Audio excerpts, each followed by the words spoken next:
मेरे आध्यात्मिक साथियों, प्रणाम।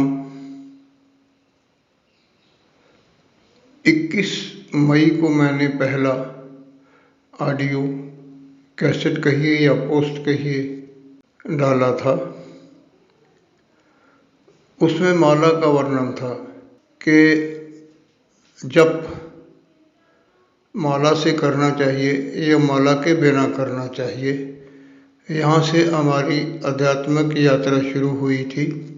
पहले मैंने उसमें कुछ संतों महापुरुषों का वर्णन किया था, कुछ अपना अनुभव उसमें वर्णन किया था। उसमें ये बात थी कि परमात्मा के नाम का धन, उसके साथ दूसरे धन, दीक्षा और 4 प्रकार के भगत, 9 प्रकार की भक्ति, ये जो शुरू की समझने की बातें उसमें मैंने कही थी।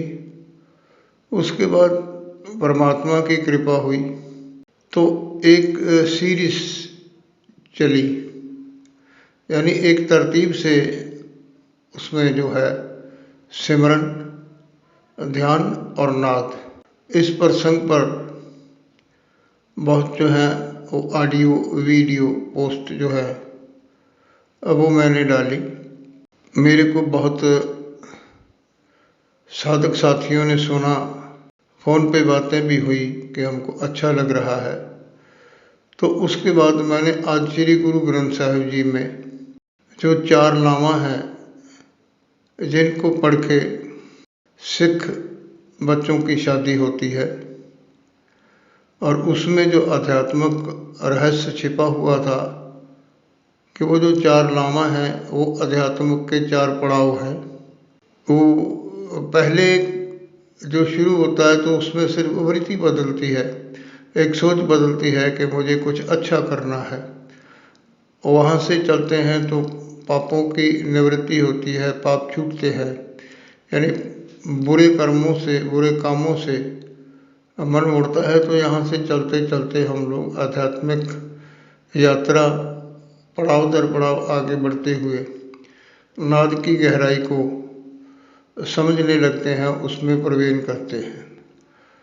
तो उसके बाद जो साथियों के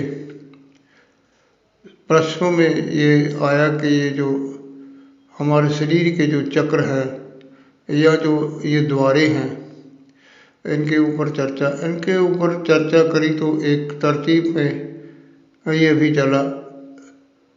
तो ऐसे आहिस्ता आहिस्ता हम लोग बढ़ते गए। तो उसमें आज हम केवल दोहराई कर रहे हैं, कोई नई बात इसमें नहीं कहनी है कि सिमरन से चलता है आध्यात्मिक यात्रा का प्रकरण। सिमरन क्या है? उस परमात्मा की याद है। आप किसी भी नाम से करो, किसी भी अक्षर से करो, किसी भी शब्द से करो, उसको बार बार पढ़ना है, उसको बार बार रटन करना है, जपना है। किसी एक शब्द को बार बार पढ़ने से वो मंत्र बन जाता है, और उसको बार बार पढ़ने से जो है ना वो मंत्र सिद्ध हो जाता है।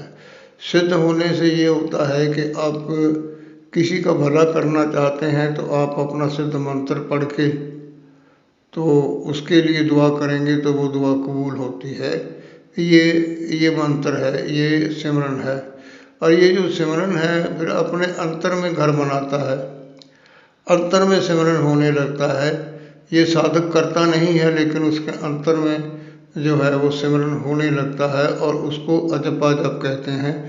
अजपा जप, आप नहीं जप रहे हो लेकिन जप हो रहा है।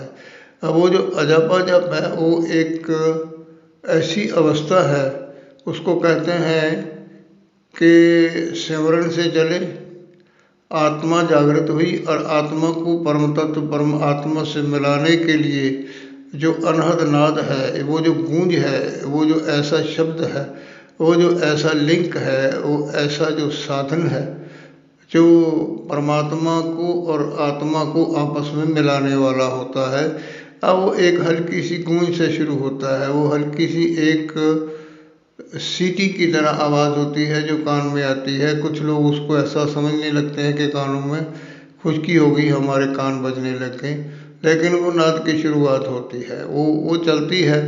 तो आगे जैसे जैसे उसमें ये साधक लीन होता जाता है, उसमें साधन जो अपना समय लगाता है और उसको मस्ती आती है, और उसके साथ साथ उसमें जो है वो भिन्न प्रकार के उसको नाद सुनाई देते लगते हैं, साज सुनाई देने लगते हैं। उन साजों में ऐसा होता है कि बांसुरी है, सितार है, एक तारा है, तूंबा है, घंटियां हैं, गड़हाल है, चिड़ियों की आवाज़ है, पानी के गिरने की झरने की आवाज़ है, बादल के गरजने की आवाज़ है, जैसे ढोल बजता है उसकी आवाज़ है, हवा चलती है तेज पत्तों के साथ सनसनाहट की आवाज़ है। ये उस नाद की भिन्न भिन्न प्रकार की जो है ना वो आवाज़ें हैं। और इसके साथ ही जो है वो प्रकाश पुंज नजर आने लगते हैं।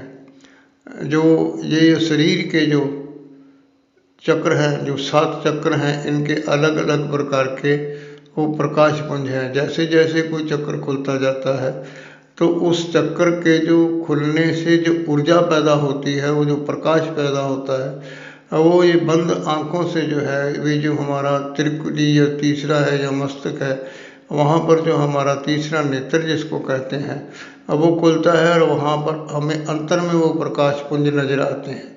ऐसे ऐसे जो बात है ना वो आगे बढ़ती जाती है। कई लोग यहाँ पर आगे अपना ध्यान जो है ना वो किसी एक चक्कर पे कहें या किसी एक द्वार पे वो एकाग्र करना शुरू कर देते हैं, तो उनको परमात्मा की तरफ से कोई ना कोई सिद्धि मिल जाती है।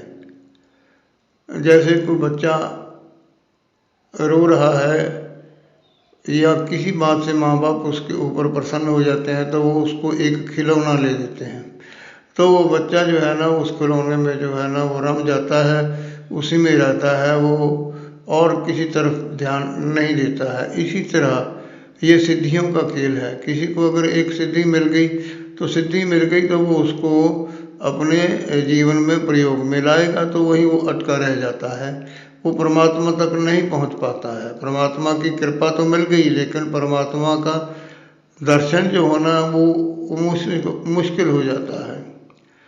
तो ऐसे ही नाद में लीन होना है।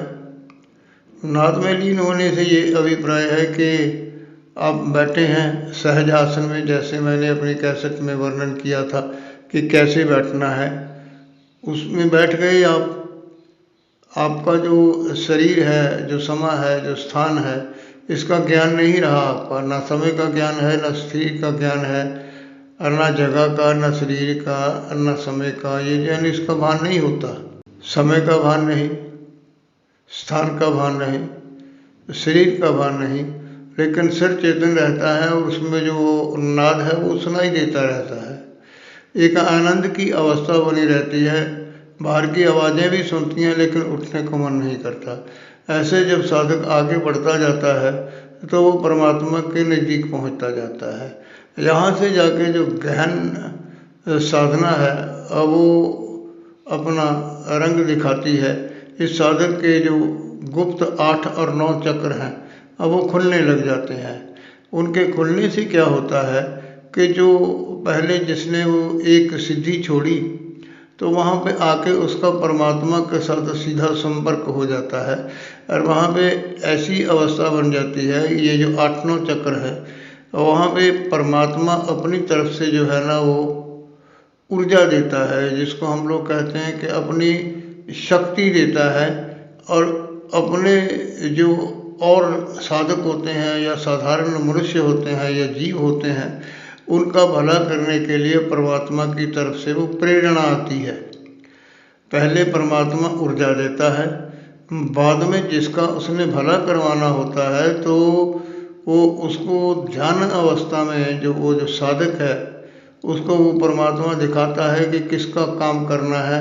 अब वो चल के आए या आप उसके पास चल के जाओ।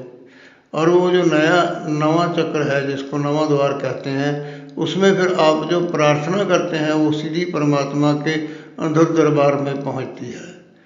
तो वो जो 10वां है वो गुप्त है, वो खुलता है, मिलता है बहुत कम सिद्ध पुरुष संत कहे यहाँ पर पहुँचते पहुँचते सिद्ध बन जाते हैं, परम संत बन जाते हैं। कुछ ऐसे भी साधक हो जाते हैं कि इतनी ऊंची अवस्था को प्राप्त कर लेते हैं, और उसके प्राप्त करने में ये भेद होता है कि पहले कुछ जन्म तपस्या करते करते वो इस अवस्था को प्राप्त करते हैं कि इस जन्म में आके उनको परमात्मा का आत्म साक्षात्कार हो जाता है, यानी कि आत्मा और उस परमात्मा का आमना सामना हो जाता है, और वहाँ पर जो अनेकों सिद्धियाँ उस परमात्मा से फिर मिलती हैं।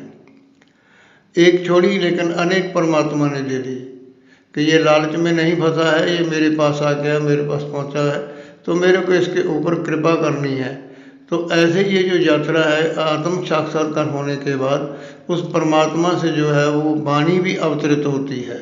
जैसे आपने देखा है संत महापुरुष हैं जिनको आत्म साक्षात्कार हुआ है, वाणी उन्हीं संतों महापुरुषों ने जो है परमात्मा से सुन के और इस समाज के कल्याण के लिए हमको लिख के ग्रंथों के रूप में दी है।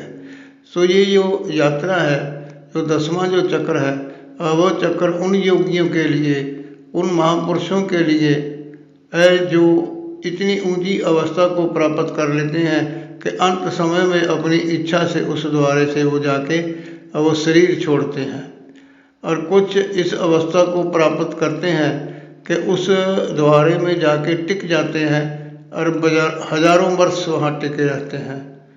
जैसे सिद्ध लोगों की हम लोग कहते हैं कि हजारों साल आयु होती थी, कि वो जगह ऐसी है कि वहाँ ना तो काल पहुँचता है और ना दयाल पहुँचता है। वहाँ पर एक सुरती है, अपनी आत्मा है, वो चेतनता है, वो रहती है, लेकिन टिका रहता है, साधक टिका रहता है। ये मैंने आपको संक्षेप में सरल भाषा में आध्यात्मिक यात्रा का सार मैंने बताया है। तो अभी मैं एक नए टॉपिक के साथ आपके साथ फिर आध्यात्मिक चर्चा करूँगा। तो आपको बातें अच्छी लगती हैं तो इनको आप अपने आध्यात्मिक साथियों के साथ शेयर कीजिए, अच्छी लगती हैं तो लाइक कीजिए। जो सुनना है, सुनने में अगर आपका इंटरेस्ट बनता है तो इसको, मेरे चैनल को आप सब्सक्राइब कीजिए, ताकि जो भी मेरी नोटिफिकेशन हो, जो भी मेरी पोस्ट हो, जो भी मेरी ऑडियो या वीडियो कैसेट बन के इसमें आए तो सबसे पहले आपको मिले। धन्यवाद, प्रणाम।